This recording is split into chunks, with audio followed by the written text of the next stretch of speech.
Porque a letra mata, mas o Espírito vivifica. Segundo aos Coríntios, capítulo 3, verso 6. Esse verso é usado por aqueles que acreditam que estudar a Bíblia mata a fé. Eles argumentam que a letra que mata seria se apegar às doutrinas e aos textos bíblicos. Alguns dizem que se apegar às letras do texto bíblico, apaga o fogo do Espírito Santo, a ponto de se tornar um crente frio. Ou seja, precisamos do Espírito. Ou seja, o Espírito que vivifica as letras mortas é a revelação que vem diretamente de Deus. O que nós deveríamos fazer é: que letra é essa que Paulo se refere em 2 Coríntios, capítulo 3, versículo 6? O contexto total da passagem é que nessa passagem Paulo está fazendo um contraste entre a antiga e a nova aliança. Por exemplo, em 2 Coríntios 3, 6, o qual nos fez capaz de ser ministro de uma nova aliança, não da letra, mas do Espírito, porque a letra mata e o Espírito vivifica. E a pergunta é: o que seria essa letra que mata? Alguns argumentariam que seria o estudo teológico das Escrituras, mas isso não se sustenta com uma boa leitura da própria passagem. Por exemplo, no versículo 7, Paulo chama de ministério da morte, gravado com letra em pedras. No versos 9, de ministério da condenação. E na mesma passagem ele vai dizer que este antigo pacto ou esta aliança que foi cravada com letra em pedras, ela foi exatamente cravado essas leis em pedras. E do que a gente vamos se lembrar? Dos 10 mandamentos. Em Êxodo 31, 18, diz que a lei foi escrita pelo próprio dedo de Deus em tábuas de pedra. E é evidente que é sobre isto que Paulo está falando. E eu vou te mostrar aqui os motivos pelos quais esta lei gravada com letra em pedras, ela nos matava. Diferente das leis da nova aliança que nós recebemos pela fé em Cristo Jesus. Por exemplo, em Romanos capítulo 7, verso 7, Paulo revela que a lei, ela revela o nosso pecado. Uma vez que há uma proibição de não matarás, é a partir dali que surge toda a minha consciência. Em Romanos 7:8, a lei, o pecado tomando ocasião pelo mandamento, fez nascer em mim toda a consciência. Então, uma vez que há uma proibição, nasce dentro do meu coração as consciências.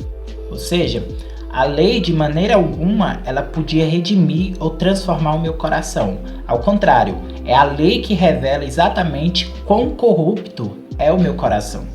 Então, uma vez que há essa proibição do não matarás, da lei de Moisés, nasce em mim a corrupção. Em Romanos 7:9, vai dizer que o mandamento revela o pecado e me mata. Em Romanos 7:11, o pecado me mata pelo mandamento. Em Romanos 3:19, a lei veio exatamente fechar minha boca para que toda boca esteja fechada e todo mundo seja condenado diante de Deus. Então, diante de tudo isso, de toda essa degradação humana, de que o homem não é capaz de agradar a Deus pelas obras da lei, então surge aquela pergunta: quem me livrará do corpo dessa morte? Romanos 7, versos 24. E é a partir daí que o Evangelho nos conforta. O Evangelho diz: calma, calma e calma. Existe redenção em Cristo Jesus. É aí que Paulo escreve Romanos 3, versos 21 e 22. Mas agora se manifestou sem a lei a justiça de Deus, isto é, a justiça de Deus pela fé em Cristo Jesus. Já que entendemos o que é essa letra que nos matava, que é exatamente a lei gravada com letras em pedras, uma vez que ela é dada a nós para que nós observamos e nós somos incapazes de observar por causa da corrupção do nosso coração, então é por esse motivo que Paulo vai falar que a letra mata. Mas a pergunta é: que espírito é que nos vivifica? E o espírito que vivifica é exatamente o oposto das leis gravadas em pedra, que é exatamente a nova aliança, que é sobre esta aliança que nós encontramos redenção. E essa nova aliança que vivifica é exatamente o que está profetizado em Jeremias capítulo 31, versículo 31 ao 33. E Jeremias dirá: Eis que dias vêm, diz o Senhor, que farei um novo concerto com a casa de Israel, não conforme o concerto que fiz com seus pais, no dia em que os tirei, o tomei pela mão para os tirar da terra do Egito. Porquanto eles invalidaram o meu concerto, mas este é o concerto que farei com a casa de Israel, depois daqueles dias, diz o Senhor. Porei as minhas leis no seu interior e as escreverei no seu coração. E eu serei o seu Deus e eles serão o meu povo. Então essa é a promessa. A promessa feita a Jeremias, que a nova aliança virá. O Espírito que vivifica. O Espírito que traz transformação. Então a nova aliança foi estabelecida pela morte de Jesus Cristo. Então Cristo morre. Essa nova aliança é estabelecida. Lucas 22:20. E esta é a nova aliança no meu sangue, que é derramado por vós. Então nós vivemos uma nova vida, que é a nova aliança gerou em nós. Então a nova aliança gera nova vida em nós. É por isso que em 2 Coríntios 5:17 fala que em Cristo somos novas criaturas. Coisas velhas já se passaram.